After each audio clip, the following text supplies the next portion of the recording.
What's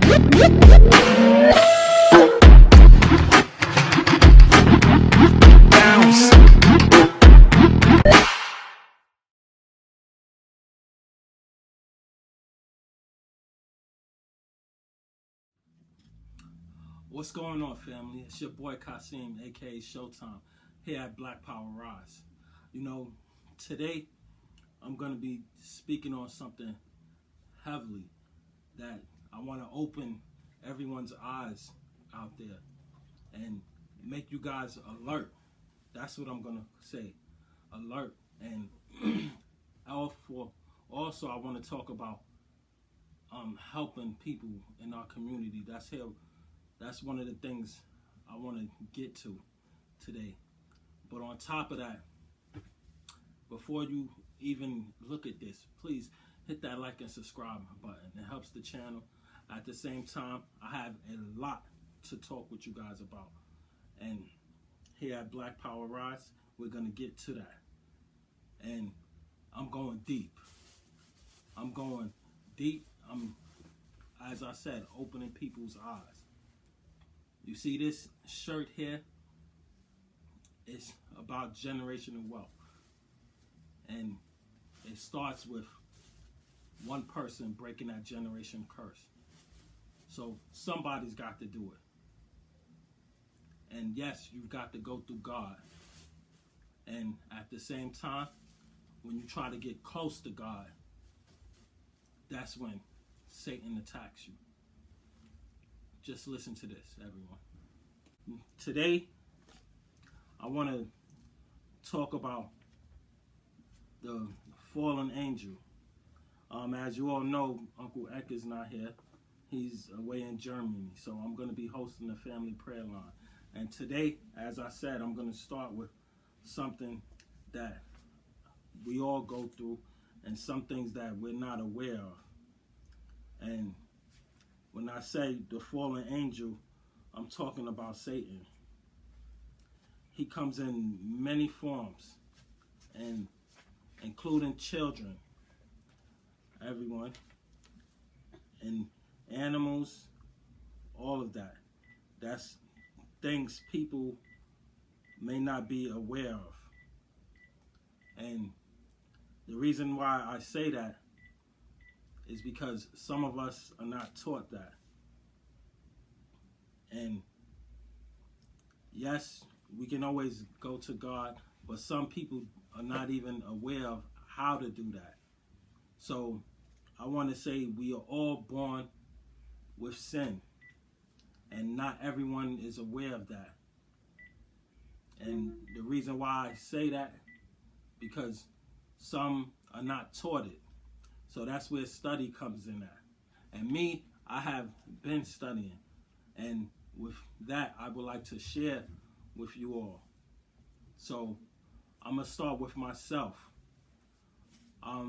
Back in 2016, I had my 6th stage play, which was Someone's Gotta Be on Top. And people, they start, I'm not going to say feeling themselves, but at the same time, they forget how they got there. And the reason why I say that, because King David was one of them. And the reason why I say that, if you look at your Bible and turn to 1 Kings 3:5-9, God came to David's son Solomon, and he had told him about how he was going to be living his life. And Solomon, who had a whole lot of things, he was wealthy, he was rich, but he wanted wisdom from God.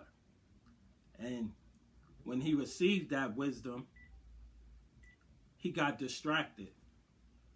And the reason why I say that, or use that in my terms, is because he got distracted by stop going to God. There were women coming to him who were queens, and he had a bunch of wives.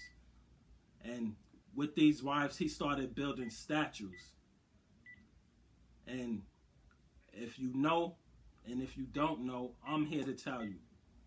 God disowns that. That is one of the worst things you can do, because the Israelites did that, and God was like married to Israel. He gave them so many chances and chances and chances and chances. I can go on and on with the chances.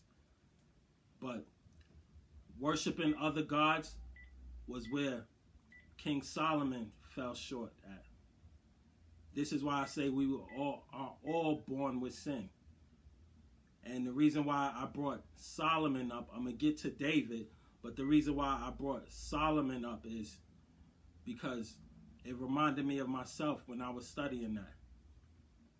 You know, my cast back in 2016, including my one who I call a mentor, the one who hosted my play, Wyatt, he told us all to keep practicing, but I was so comfortable with my cast, and we had done 5 other stage plays and all sold out. What I call is we got cocky and we stopped praying like we normally did. This is why I say all of us fall short at times, people. And with that being said, I lost my cast. I had my child now, who's Bella, which was a blessing, but I haven't had a stage play since. And the reason why I brought up Satan in the beginning, because I've learned whenever you try to get close to God and when you want to read your Bible, there's always going to be something that's coming into your life to distract you, and that there is Satan. That someone there is Satan. He is the father of lies, people. That's something that some of these churches that I've seen, that I personally went to, do not talk about. They talk about, oh, if you don't do the right thing, you're going to hell. If you study and read your Bible, God promises us a resurrection. So those that are unrighteous, they are getting a chance to learn about God. It's Jesus is the one who God gave the command, who he's going to be doing the one to judge us all. God is the one who knows our hearts. So, as I said, let's all turn to 1 Kings 3:5-9, and I'm going to read that to y'all, so y'all can get an understanding of what I'm saying. It's 1 Kings 3:5-9. Kings, 1 Kings. 1 Kings 5-9. Yes. 1 Kings 3:5, chapter 3, verse 5-9. So here it says, in Jebin the Lord appeared to Solomon in a dream. By night God said, ask what I shall give thee.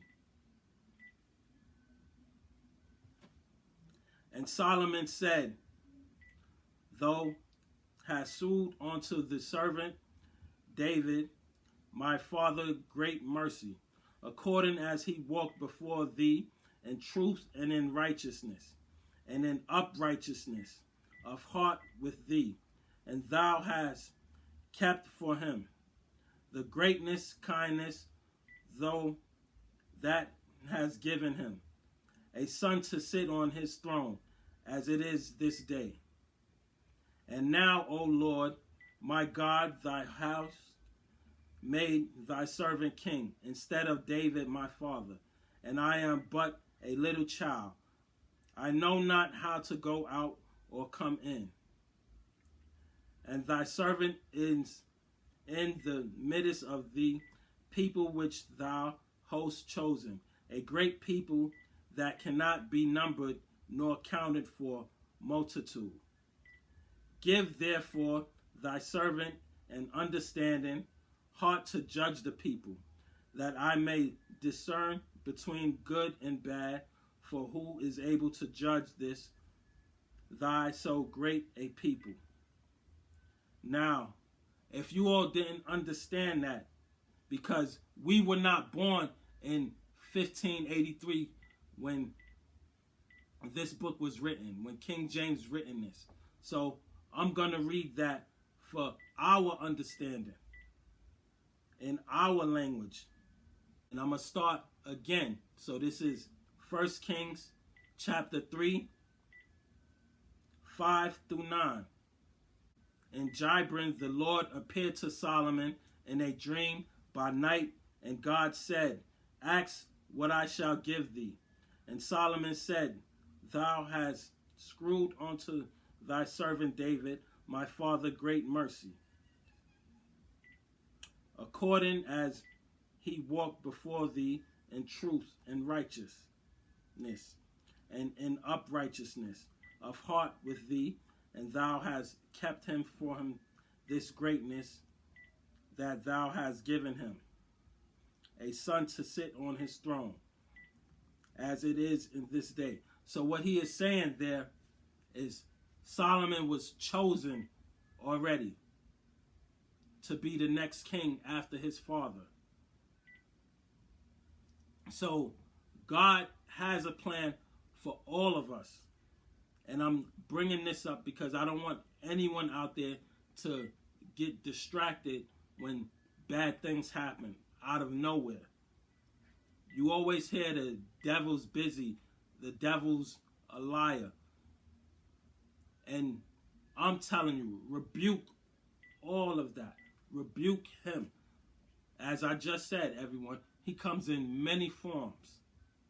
And another example, I can say, when I first had my stage play, I was told that I didn't have to do it alone. And I didn't. So once I accepted help, that's when we took off. I had a team. And this is what I'm saying to you all. Do not be afraid to go to God with your problems. If it's just you and him. Because as I just said, the devil comes in many forms. That jealousy that you see out here is a sin. That's part of who he is. God made us all to be able to love one another. But we all know what happened with Adam and Eve by biting the fruit. And it's not an apple because the Bible doesn't say apple. It says fruit, everyone. See, now when I was a child, I was taught it was an apple. But it's not. It says fruit there. So back to what I'm saying. Because Solomon fell short of that. And he found out, but it was too late. Because, as I said, one of the worst things you can do is worship another God. Our God that we serve, the one we were all taught about, is a jealous God. And that's one of the worst things you can do, especially when he told them not to do that. See, Solomon knew the rules, just like Adam knew the rules, not to eat off of that tree. And Eve was told the same thing, but God gives us free will to make our own choices. That's what I mean by that.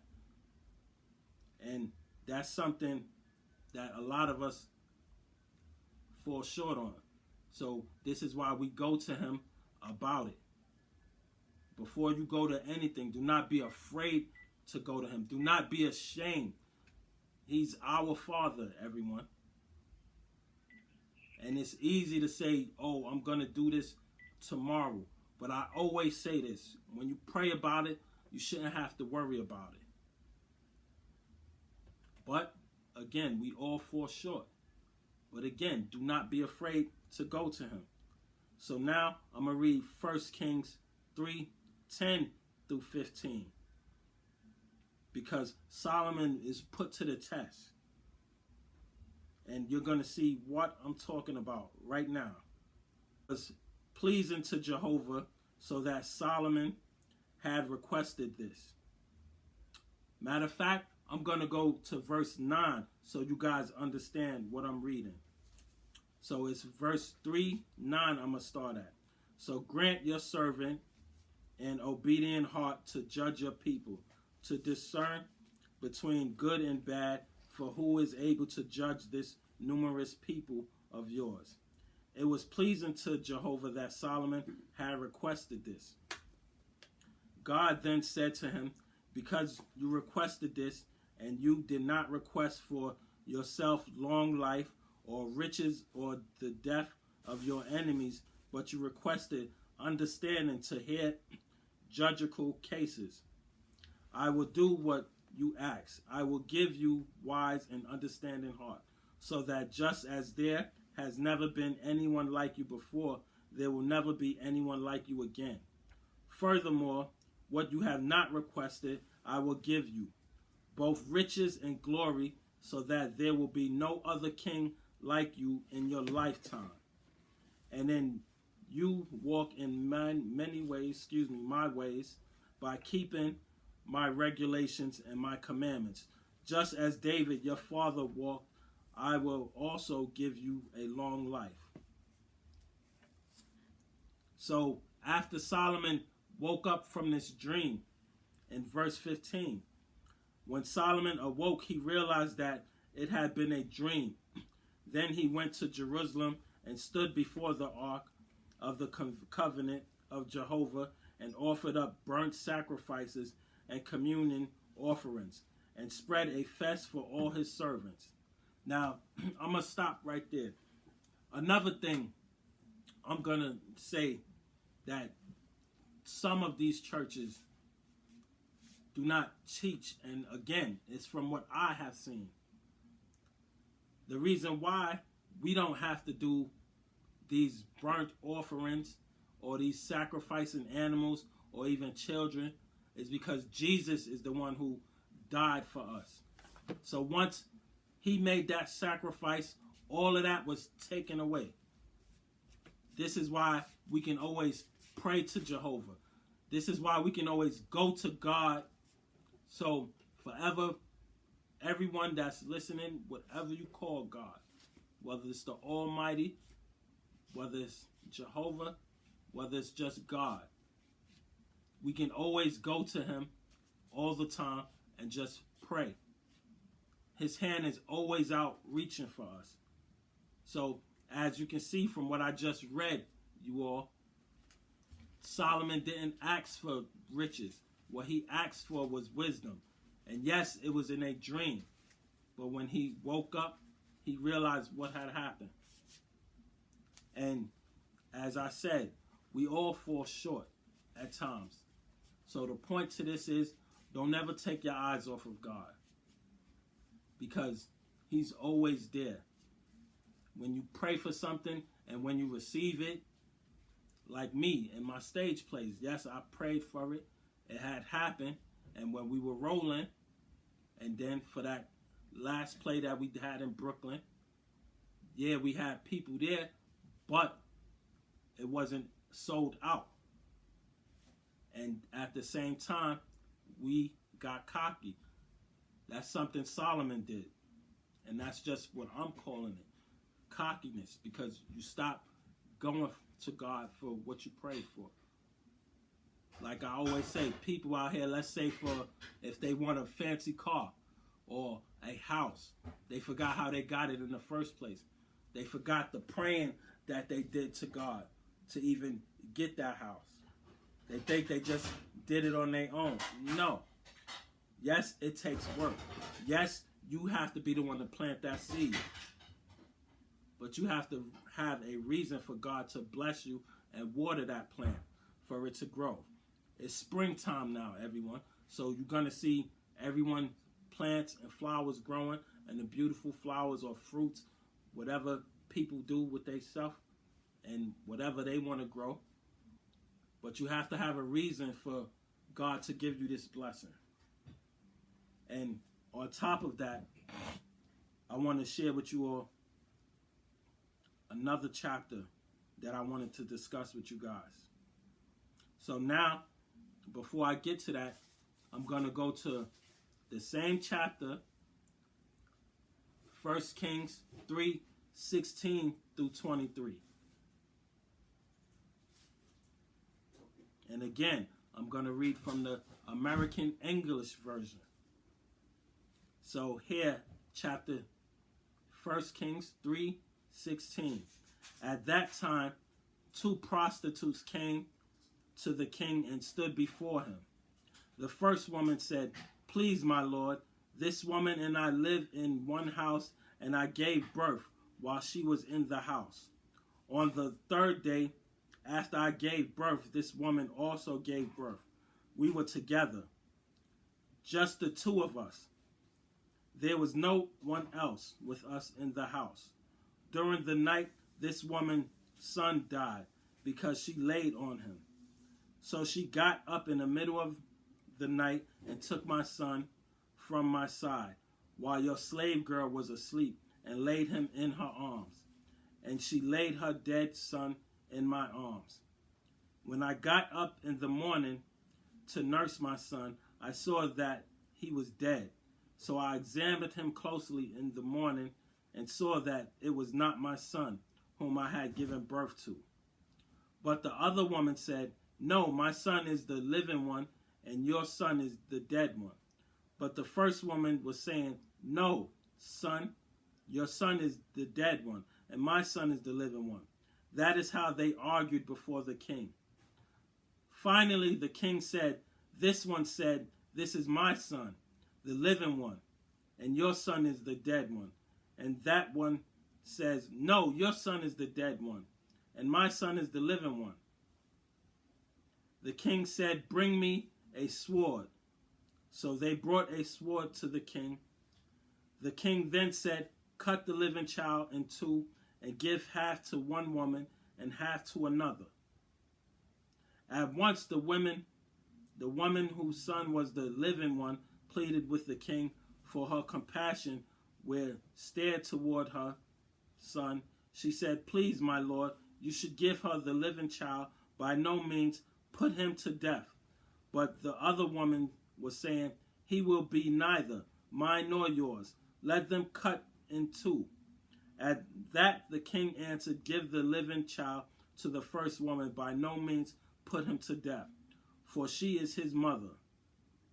So all Israel heard the judgment that the king had handed down, and they were in awe of the king, for they saw that the wisdom of God was with him and execute of justice."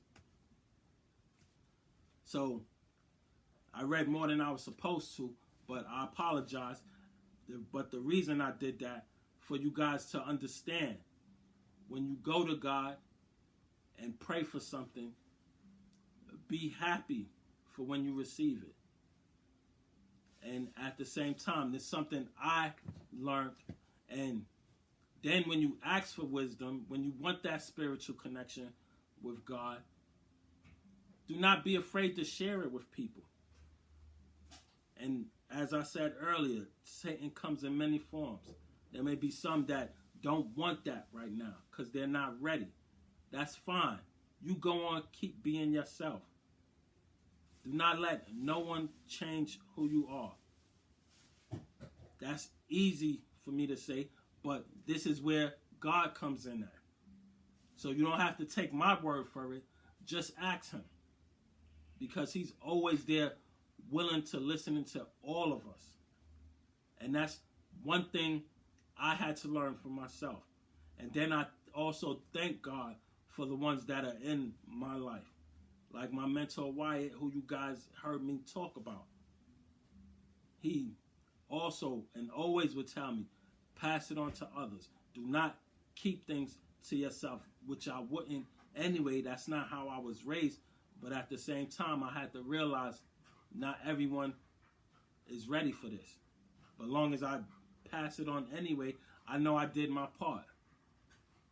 So I'm going to get to the other part of this that I wanted to share with you guys about not taking your eyes off God. Now, You just saw or heard me read about Solomon, everyone, and how his wisdom is showing. He's showing you what God blessed him with. So now in 1 Kings 4:29, I'm going to read. So that's chapter 4 and 29.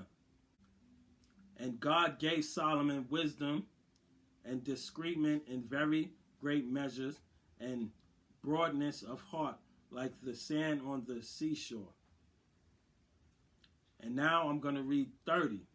So that's chapter 4:30 in 1 Kings. Solomon's wisdom surpassed the wisdom of all the people of the east and all the wisdom of Egypt.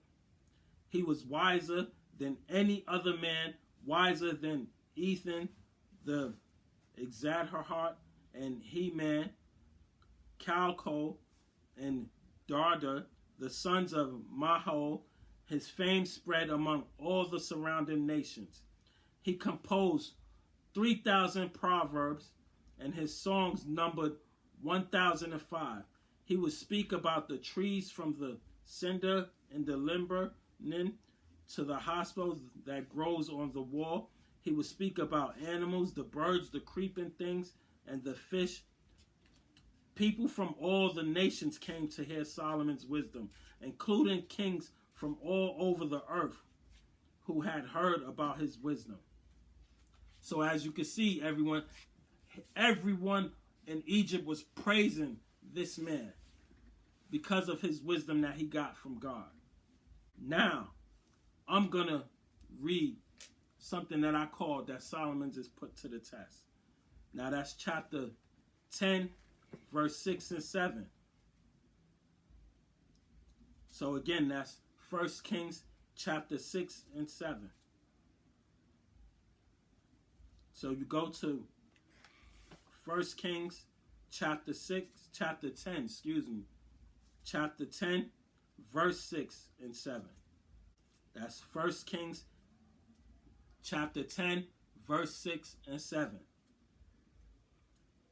So she said to the king, the report that I heard in my own land about your achievements, about your wisdom was true.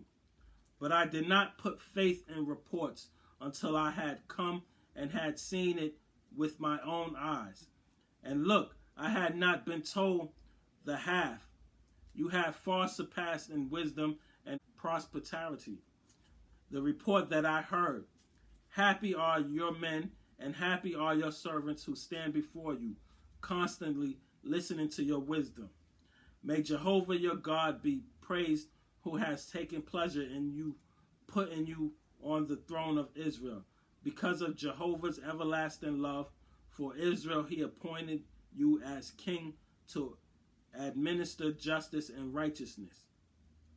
Then she gave the king 120 talents of gold and a great amount of blossom oil and precious stones. Never again was such a quantity of blossom oil brought in as what the queen of Sheba gave to King Solomon. Hiram's fleet of ships that carried gold from Ophir also brought from Ophir amalgam timbers in very great quantity and precious stones. The king from Amalgam timbers supports for the house of Jehovah and for the king's house, as well as harps and strings instruments for the singers. Such amalgam timbers have neither again been brought in or seen down to this day.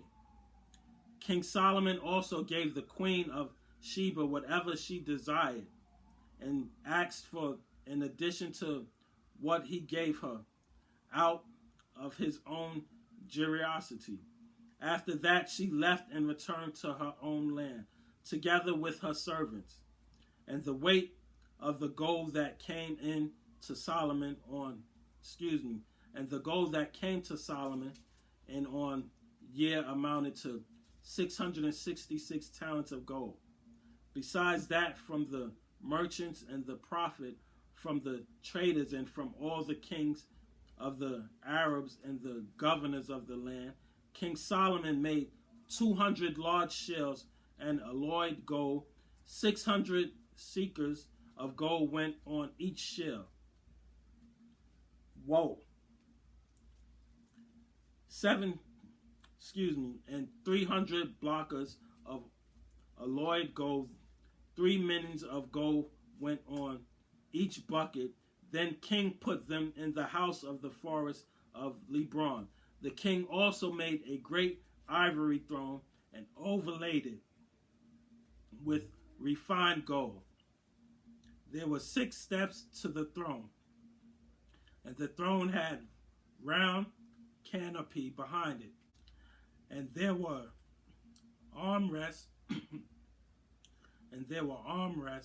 on both sides of the seat, and 2 lions were standing beside the armrests.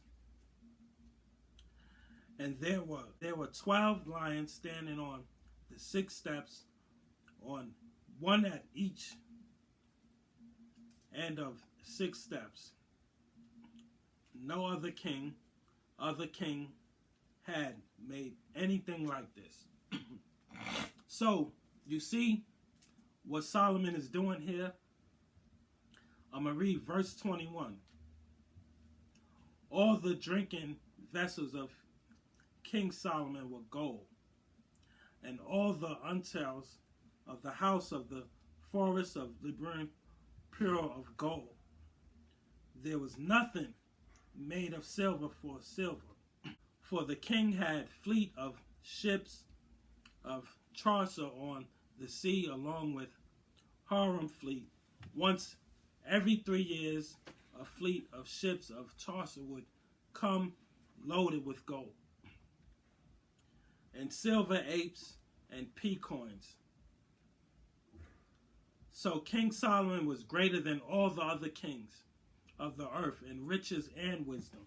They would each bring a gift article of silver, articles of gold, garments, armor, balsam oils, horses, and mules, and this continued year after year. Verse 26 here. And Solomon kept accumulating chariots and horses. He had 1,400 chariots and 12,000 horses, and he kept them stationed in the chariots, cities enclosed by the king in Jerusalem. The king made the silver in Jerusalem as plentiful as the stones, and cedar as plentiful as the scarlet trees in the sheepfold. The horses of Solomon had been imported from Egypt, and the company of the king's merchants would obtain the horses in droves for one price. Each chariot imported from Egypt cost 600 silver pieces, and a horse cost 150. In turn, they would export them to all the kings of the Hittites and the kings of Syria. So, I hope all of you listening to all of that. I just read that whole chapter. And the reason why, because I wanted you all to see and understand what I was talking about earlier, about how we take our eyes off God after we get what we want. And that's something I don't want you guys doing out there. Because an example, I give another example. You see how people may buy a car and months later or years later, they gotta give it back, meaning trade it in. If not trade it in, they get in debt. They get themselves in debt. And that's a choice. Remember, I said God gives us choices, everyone. And me, I want my people to be financially free. No debt whatsoever. But again, that's everyone's choice. So back to what I'm saying about Solomon. See, he took his eyes off the prize. And that's something I even did back in 2016.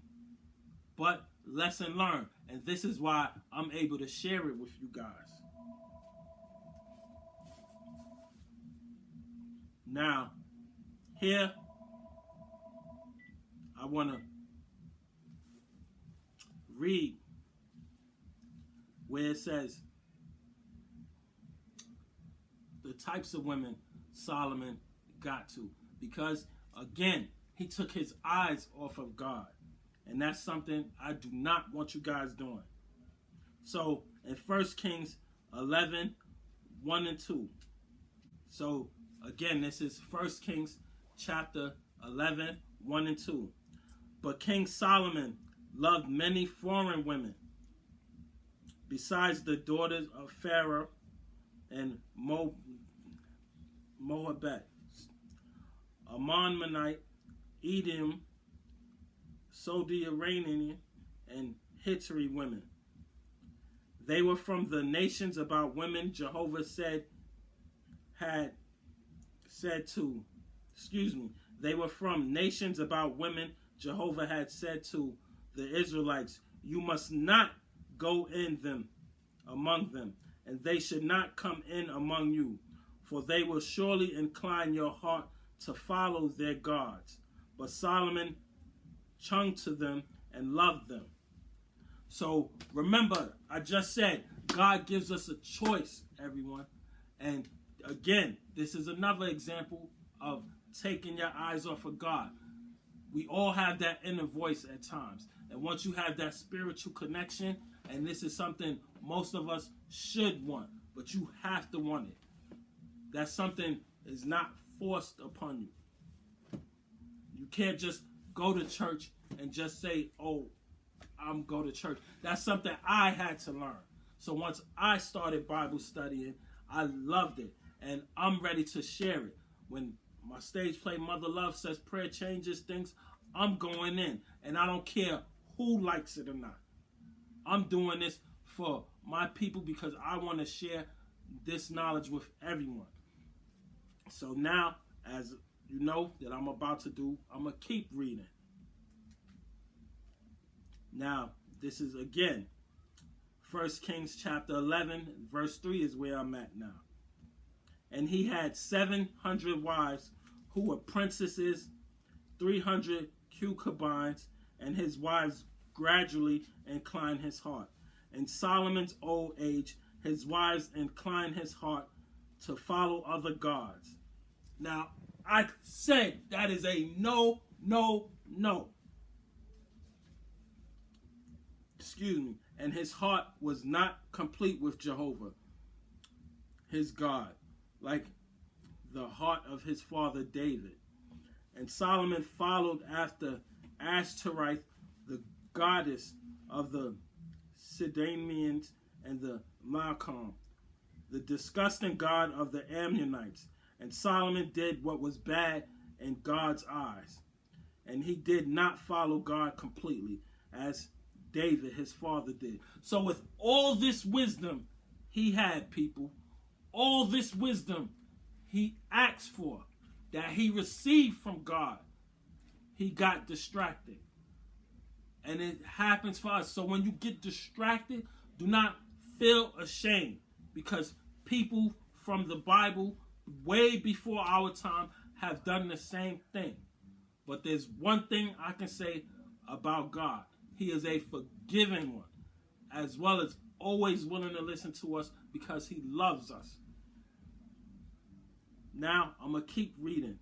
So this is 1 Kings chapter 11, 7. It was then that Solomon built a high place to Chemosh, the disgusting god of Moabite, on the mountain in front of Jerusalem, and Molokai, the disgusting god of the Ammonites. That was what he did for all his foreign wives. Remember, he loved foreign women, everyone, who were making sacrificial smoke and sacrificing to their gods. Are you serious? This is what I'm saying, people. Remember, I said God is a jealous God. He let us know that. But again, you have to read your Bible, not just go to church, but study it, because most pastors, they're not going to share every single thing with you. They're just going to read a verse, a verse, a verse. And that's no knock on anybody out here. But I'm into helping people and those that want to study the Bible, because it's a beautiful thing.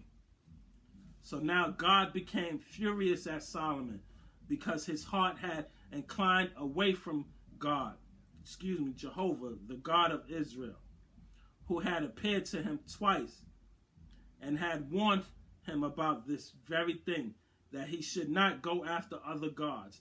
But he did not obey what God had commanded.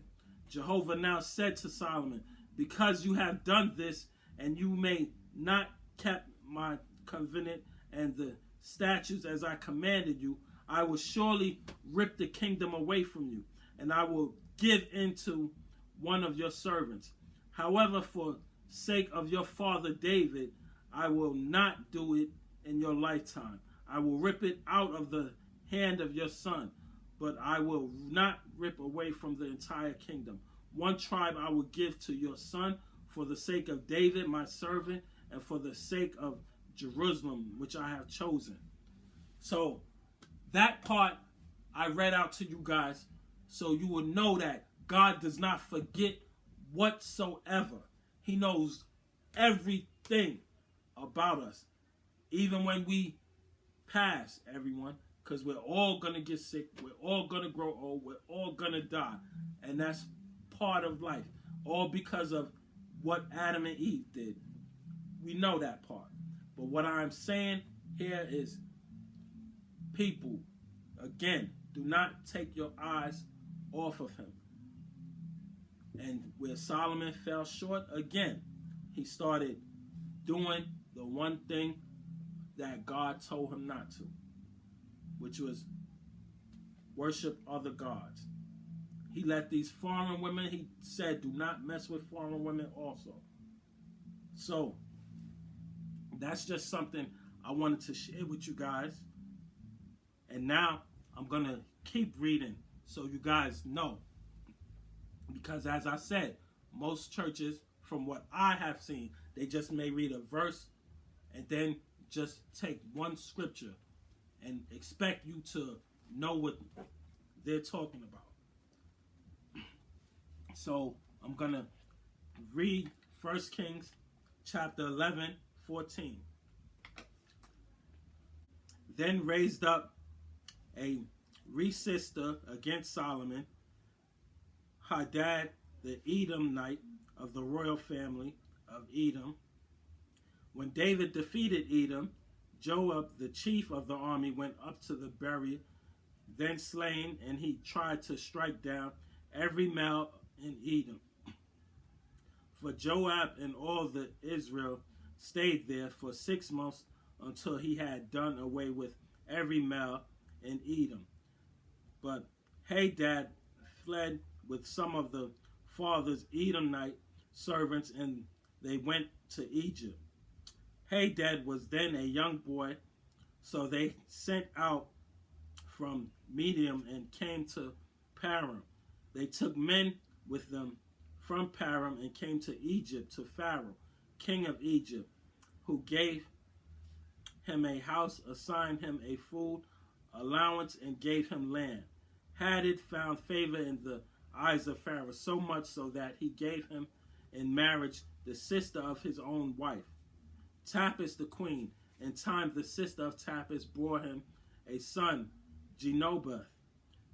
A Tapenes brought him up in the house of Pharaoh, and Genis remained in the house of Pharaoh. Among the sons of Pharaoh, Hadad heard in Egypt that David had been laid to rest with his forefathers, and that Joab, the chief of the army, had died. So Hadad said to Pharaoh, "Send me away so that I may go to my own land." But Pharaoh said to him, "What have you lacked with me, that you now seek to go to your own land?" To this he said, "Nothing, but please send me away."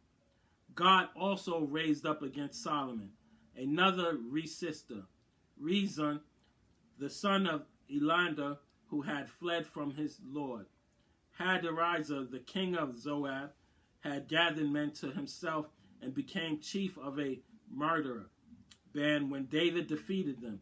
So they went to Damascus and settled there and began regioning the Damascus. And he became a sister of Israel. All the days of Solomon adding to the harm done by Hadad, and he had adorned Israel while he region over Syria.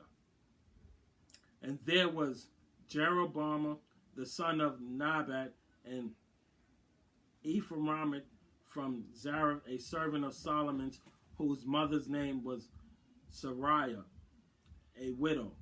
He too began to rebel against the king.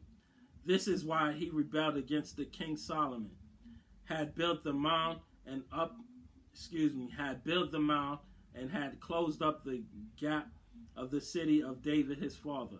Now this Jeroboam was a capable man. When Solomon saw that the young man was a hard worker, he made him overseer over all the composer service of the house of Joseph. During that time, Jeroboam went out from Jerusalem, and the prophet Ahijah the Sharmite found him on the road. Ahijah was wearing a new garment, and the two of them were by themselves in the field. Ahijah took hold of the new garment he was wearing and ripped it into 12 pieces. Then he said to Jeroboam, "Take 10 pieces for yourself, for this is what Jehovah, the God of Israel, says. Here I am ripping the kingdom out of the hand of Solomon, and I will give you 10 tribes. But one tribe will remain his for the sake of my servant David and for the sake of Jerusalem, the city I had chosen out of all the tribes of Israel. I will do this because they have left me and are bowing down to Azareth, the goddess of the Sigaramis, to Chemosh, the god of Mahab. And they have not walked in my ways by doing what is right in my eyes and observing my statutes and my judges, as his father David.